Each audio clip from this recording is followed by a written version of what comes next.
Hey, this is Dave DeCamp from antiwar.com, and welcome to Anti-War News. So I'm recording this. It's about 9:30 on Thursday night here in Virginia. It was kind of a slow day today, so it might be a quicker show than usual. So the first story, we're going to start with the Iran stuff again. The first story at the top of antiwar.com, Trump says that it will be very traumatic if no Iran deal is reached. So President Trump said on Thursday that it would be very traumatic for Iran if Washington and Tehran don't reach a nuclear deal, echoing threats he made last year in the lead up to the 12-day war. So this is what Trump said at the White House a day after meeting with Netanyahu. Quote, "We have to make a deal with Iran. Otherwise, it's going to be very traumatic, very traumatic. I don't want that to happen, but we have to make a deal. We had a good meeting with Netanyahu, and he understands, but it's ultimately up to me. If the deal isn't a very fair deal and a very good deal with Iran, it's going to be a very difficult time for them." End quote. He also was asked if there was any kind of timeline for a deal, and he said sometime over the next month that he wants them to agree very quickly. So as Netanyahu was leaving the U.S., he told reporters that Trump was creating conditions that could lead to a good deal with Iran, and this got a lot of attention. People thinking that, Netanyahu didn't get what he wants here. But when Netanyahu says a good deal, from the Israeli perspective, that means a deal that would zero enrichment, limits on Iran's ballistic missiles and things like that the Iranians are just not going to go for. A deal like that is not going to happen, especially the missiles. So I'll read the full quote here from Netanyahu. He said, quote, "The talks with Trump focus primarily on the negotiations with Iran. The president believes the Iranians now understand who they are dealing with. I think that under the conditions he is creating, combined with the fact that they surely understand they made a mistake the last time by not reaching a deal, conditions could emerge for achieving a good agreement.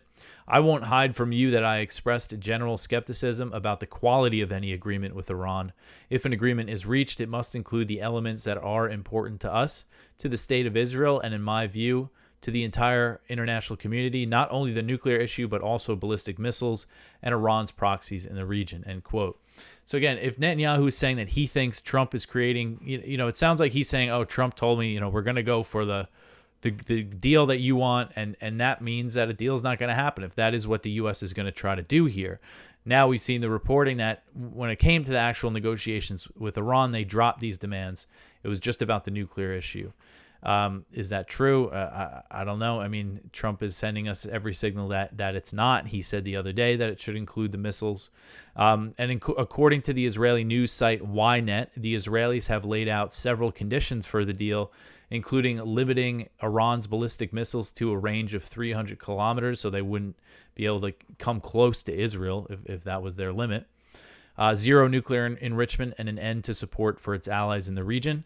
The report also said that while Trump and Netanyahu's statements focused on diplomacy with Iran, the two leaders discussed military options, and that Israeli officials expect that the U.S. will eventually attack Iran.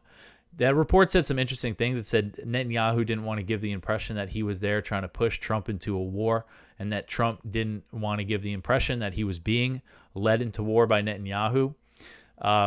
That was, this is the Israeli story here.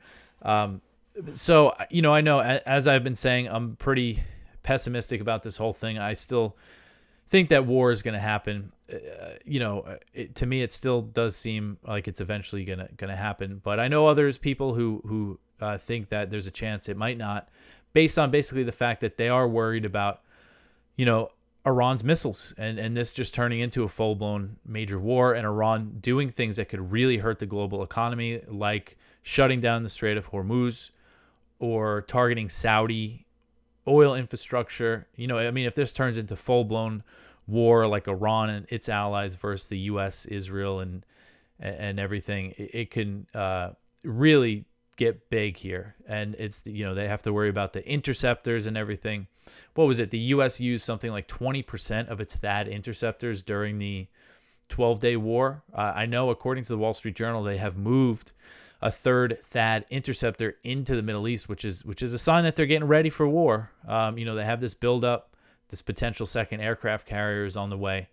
But I do think that's why they didn't bomb Iran last week, because they just didn't have the assets in the region, and they knew that Iran could hit them hard. And I think that's really the only thing making them second guess or kind of wait to launch this attack to get more assets in position in the region. The one thing, you see kind of panic from some hawks like Lindsey Graham and others who are like, who are saying how there shouldn't be a deal with Iran.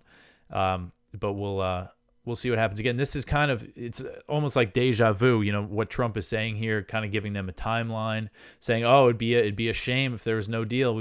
Then I forget what his language was before the 12-day war, but it was very similar. Saying, he's going to hit them hard if there's no deal. And then he did. And the fact is that they attacked him during the negotiations. So anyway, this is all stuff. I hope I'm not being too redundant here. This is stuff we keep talking about.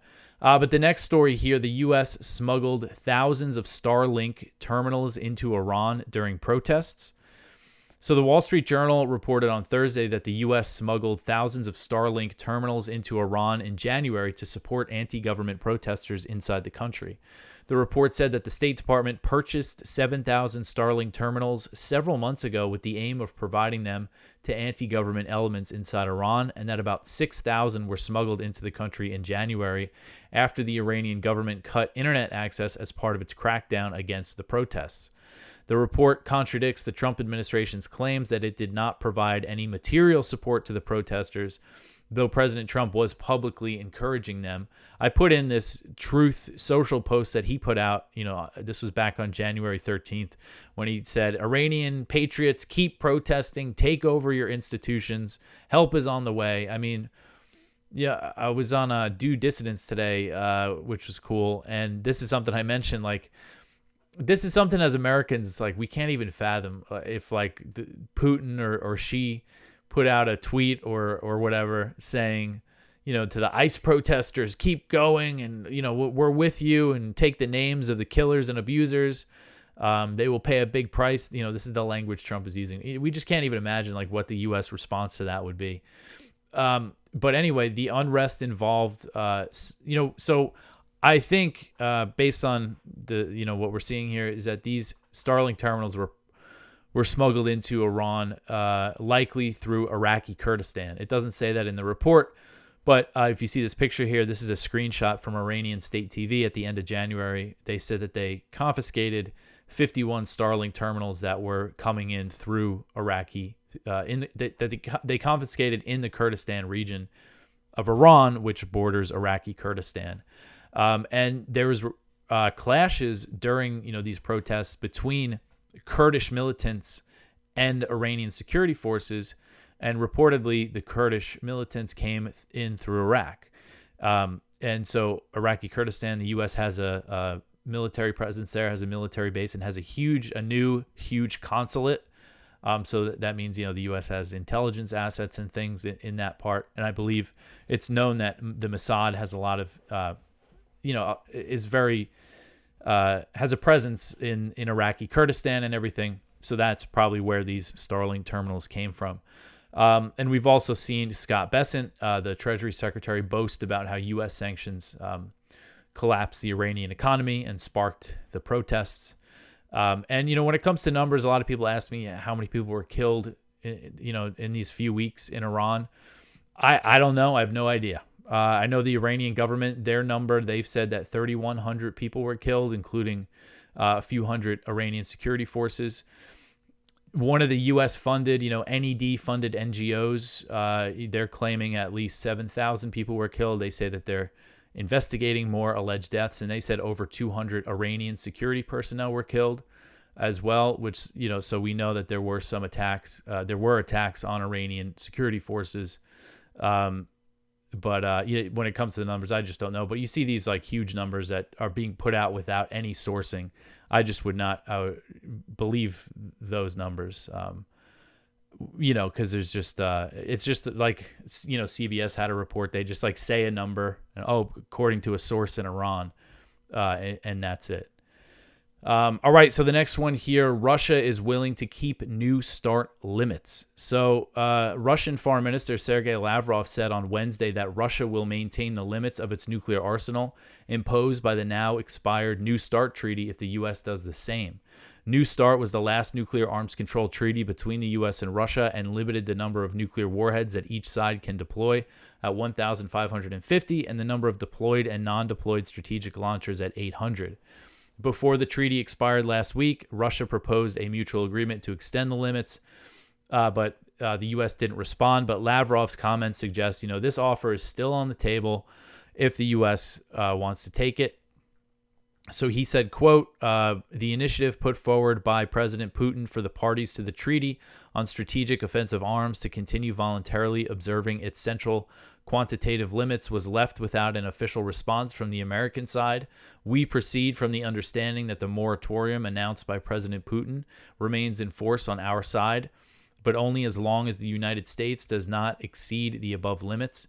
We will act responsibly and in a balanced manner based on daily analysis of U.S. military policy and the overall strategic environment, end quote.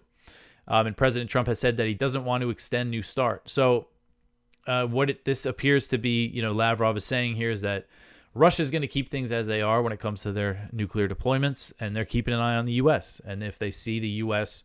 start moving things or then they're going to do so as well. So that appears to be the situation that we are in now. And hopefully, they do, both sides keep to these limits. But I have a bad feeling about this whole thing, especially when we have a $1.5 trillion military budget coming down the pipe. So the next one here, Russia evacuates tourists from Cuba amid U.S. fuel blockade. So this article is from Al Jazeera. Russia is preparing to evacuate its citizens who are visiting Cuba, Moscow's aviation authority said, after a U.S.-imposed oil blockade on the island nation has choked off supplies of jet fuel. Russia's federal aviation regulator said, quote, due to the difficulties with refueling aircraft in Cuba, Rossiya Airlines and Nordwind Airlines have been forced to adjust their flight schedules to airports in the country. Rossiya Airlines will operate a number of return flights only from Havana and Varadero to Moscow to ensure the evacuation of Russian tourists currently in Cuba, end quote. So it's that bad that Russia is evacuating tourists, people on vacation in Cuba. They're saying, get out of there. And they said that as many as 5,000 Russian tourists could be in the country. And the situation is getting very bad for Cubans very, very quickly. And I don't know what, this could get really ugly quick. When it comes to people, some of the power shortages, something like 16 hours a day, there's no power in most of the country. And this could very quickly turn into food shortages and people starving and dying and trying to flee the country. And where's I saw people saying like this could lead to a migrant crisis from Cuba, and where are they going to try to go? I'm sure that they're going to try to go to the U.S. because it's so close.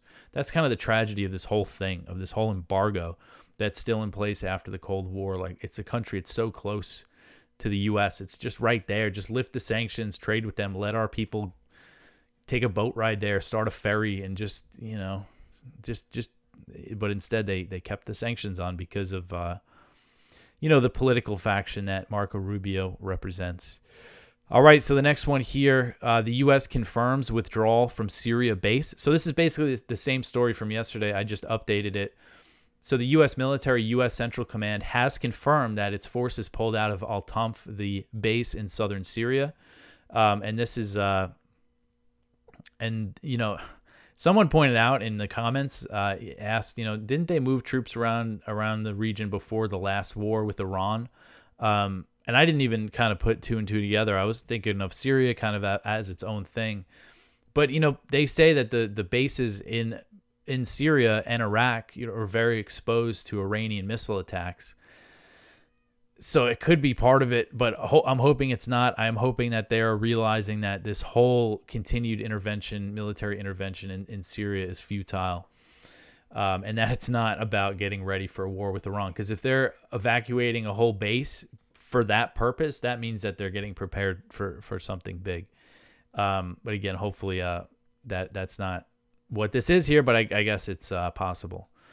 All right, so the next one here, IDF troops launch new raids in southern Syria. So this article is from Jason Ditz. So Israel has launched new incursions into southwestern Syria since Wednesday night, first firing artillery toward a village in the northern part of Quneitra Governorate, and then Thursday morning sending troops in. And they established checkpoints and everything, and there was reports that they fired on civilians in one of the villages in the area. There was reports of no casualties. But one of these checkpoints, they started firing toward people. And this is the Israeli occupation of southwest Syria that's going on that you hear very little about in the media.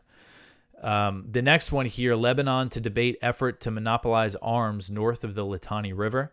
So another one from Jason. Lebanon's army announced in January that it had implemented the plan to monopolize arms under government control south of the Litani River in line with the ceasefire requirements from November 2024. That ended the Israeli invasion, although Israel maintains some outposts and they've continued attacks in Lebanon. But essentially what it means, the government monopolizing arms means either, as they did south of the Litani River, dismantling the Hezbollah military infrastructure there and their fighters moving north. But what it means north of the Litani River, I mean, that means disarming Hezbollah. And that's something that obviously the U.S. and Israel have been pushing for. And this is something that really could lead potentially to a civil war inside Lebanon. And, you know, that could get very ugly. And this is something that Tom Barrack, you know, he said outright, because the U.S. just started giving, I think maybe they gave some more military aid or maybe it was the usual military aid that they give to the Lebanese army. But he said, you know, we're not arming them to fight Israel. We're arming them to fight their own people. That's literally what a U.S. envoy in the region said. All right, so the next one here, Palestinians along Yellow Line face daily attacks. So this article's from Middle East Eye. So every night, and it's an account from Palestinians living near the so-called Yellow Line, which is that boundary that separates the IDF-occupied side from the rest of Gaza. So every night, Hamed drifts off to sleep knowing the explosions and gunfire from Israeli forces will likely jolt him awake several times. He lives along the Israeli-imposed demarcation zone known as the Yellow Line, where Israeli ceasefire violations have become routine. He said that the explosions wake people up every day, that they also hear bullets whistling overhead, and that the shooting does not stop all night. Hamed from Khan Yunis in southern Gaza said the gunfire usually begins in the evening and continues until dawn, punctuated by the deafening blasts of homes being demolished beyond the line because they're still blowing up buildings. On one occasion, he narrowly escaped death when a bullet struck his home. He said, quote, "Thankfully it hit the wall. If it had gone through the plastic tarp, one of us would certainly have been hit," end quote. Since the ceasefire was signed in October, Israeli forces have repeatedly violated it through numerous airstrikes, shootings, home demolitions, and detentions. And we're up to at least 591 Palestinians have been killed, according to the health ministry's numbers. And so he just goes on to talk about how, you know, it's constant military activity, and every day we see people being killed. And, you know, what they are saying is that there's no ceasefire here. We're not living under any kind of ceasefire in this area.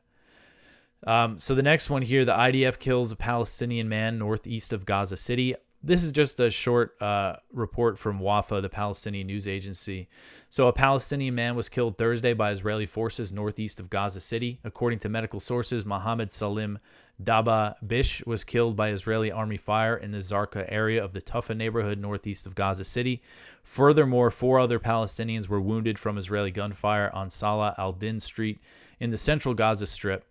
Wafa correspondent said that Israeli forces fired on ambulances as they attempted to reach the wounded near Kuwait roundabout south of the Zaytun neighborhood southeast of Gaza City. And so the Israeli attacks continued in northern and central Gaza on Thursday. Even though this might surprise you that this happens after Netanyahu joined the Board of Peace, I thought that was going to bring peace. I thought there was peace in the Middle East, as Trump constantly says. The next one here, Israeli rabbinical judge boasted about destroying homes in Gaza. So an Israeli rabbinical judge who drove an armored D9 bulldozer for the IDF in Gaza has been ruled to have violated ethical guidelines for expressing extremist views, including calling to flatten the Gaza Strip and boasting about the fact that many Palestinian bodies were left to be eaten by stray dogs and cats.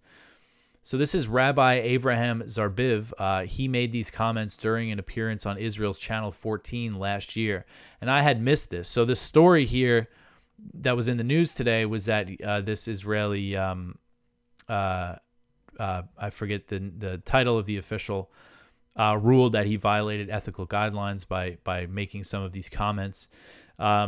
But listen to the stuff he said here. I mean, this is the story. And at the time, after his appearance on Channel 14, the Hind Rajab Foundation, which seeks to prosecute IDF soldiers overseas, filed a complaint against Zarbiv with the International Criminal Court and called for his arrest.